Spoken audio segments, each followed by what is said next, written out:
Nail on the fence. Once upon a time, there was a little boy who was talented, creative, handsome, and extremely bright. A natural leader. The kind of person everyone would normally have wanted on their team or project. But he was also self-centered and had a very bad temper. When he got angry, he usually said, and often did, some very hurtful things. In fact, he seemed to have little regard for those around him. As he grew, his parents became concerned about this personality flaw, and pondered long and hard about what they should do. Finally, the father had an idea.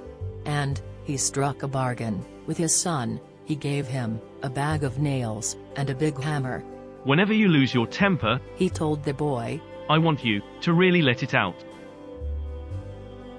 Just take a nail and drive it into the oak boards of that old fence out back. Hit that nail as hard as you can.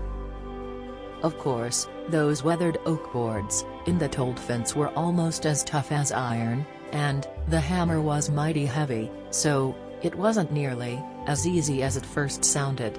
Nevertheless, by the end of the first day, the boy had driven 37 nails into the fence.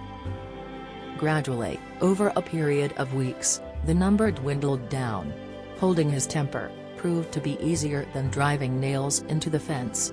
Finally, the day came when the boy didn't lose his temper at all. He felt mighty proud as he told his parents about that accomplishment.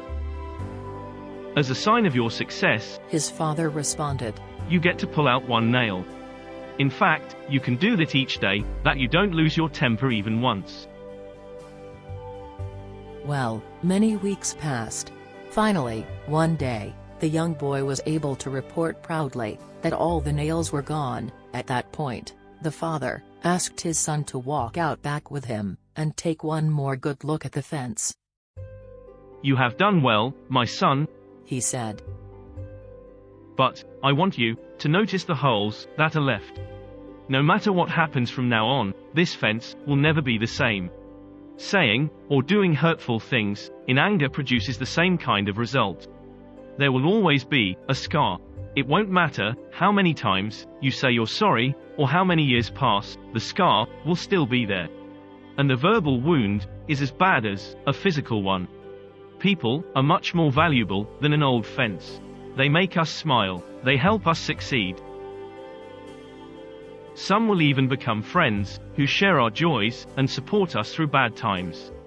And, if they trust us, they will also open their hearts to us. That means, we need to treat everyone with love and respect.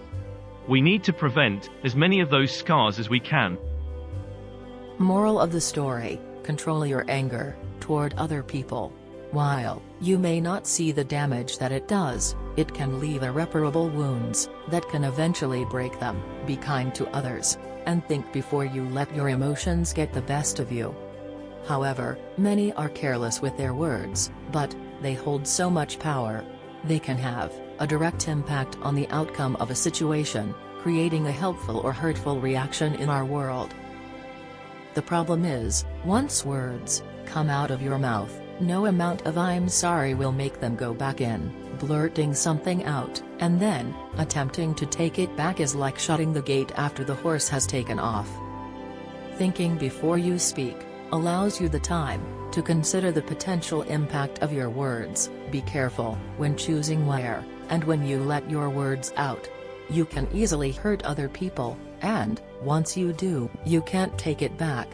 Think before you speak, and make sure your words are going to good use before you let them out. Words define who we are by revealing our attitudes and character, giving people an indication of our intellect or ignorance. Stop for a minute before you speak and question yourself about why you're saying what you are. Are you trying to relay information? Relate to someone else? Make sure you're able to take responsibility for whatever you're about to say. Thanks for spending your time at Growth Partner Channel. We wish you got your life-changing moment for a better future. Nobody and nothing can change your future but you. Let's start your first step. Small step but consistent is the key.